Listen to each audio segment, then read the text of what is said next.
High friends welcome back to my channel. आशा करছি আপনারা সবাই ভালো আছেন। তো চলে এসেছি আবারও একটি ব্লগ ভিডিও নিয়ে। আবার আমি অ্যাকোয়ারিয়ামের জন্য মাছ নিয়ে এসেছি।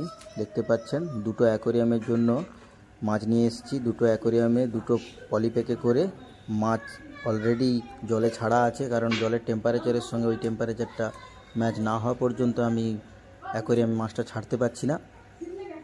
তো একটা পলিপ্যাকে দেখতে পাচ্ছেন রেড টাইগার বার এবং গ্রিন টাইগার বার। আরেকটা পলিপ্যাকে আছে একটা ব্ল্যাক কালারের খুব সুন্দর মাছ, বড় পাখনাওয়ালা।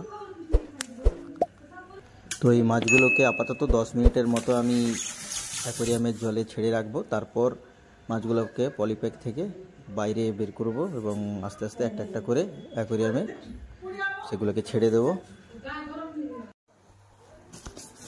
তো এখন প্রায় 10 মিনিট ওভার হয়ে গেছে। তো এখন সোনু একটা একটা করে মাছ ছাড়বে পলিপ্যাক থেকে। দেখতে পাচ্ছেন এখন আমার অ্যাকোয়ারিয়ামের জলটা কত সুন্দর পরিষ্কার। এই পরিষ্কার রাখার জন্য অনেক কিছু জিনিস মেনটেন করতে হয়।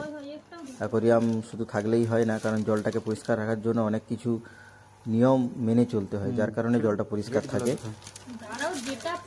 ওটা পুরোটা জল সমেত দিয়ে দাও, জল সমেত, ওটা জল সমেত দিয়ে দাও। জলটাও তো ভালো আছে।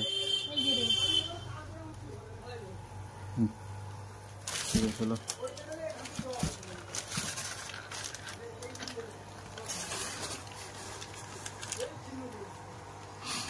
ঢেলে দাও, ঢেলে দাও।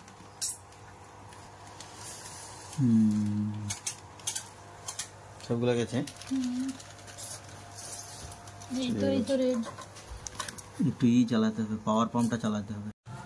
তো এবার আরেকটা যে অ্যাকোয়ারিয়াম, আমার যে ছোট অ্যাকোয়ারিয়াম আছে সেটাতে এই ব্ল্যাক কালারের মাছটা ছেড়ে দেবো একটা, কারণ এই অ্যাকোয়ারিয়ামে বড় বড় কয়েকটা মাছ আছে। তারই সঙ্গে এই মাছটাকেও ছেড়ে দেওয়ার জন্য আমি এখানে রেখেছিলাম। তো বর্তমানে আমি ওই মাছটাকে এখানে ছেড়ে দিয়েছি। দেখতে পাচ্ছেন খুব সুন্দর লাগছে ভেতরটা। তো আমার এই অ্যাকোয়ারিয়ামটা আপনাদেরকে কেমন লাগলো কমেন্ট করে জানাবেন। আর ভিডিওটি ভালো লেগে থাকলে অবশ্যই একটি লাইক করবেন। আর please subscribe my YouTube channel. ভালো থাকবেন, সুস্থ থাকবেন।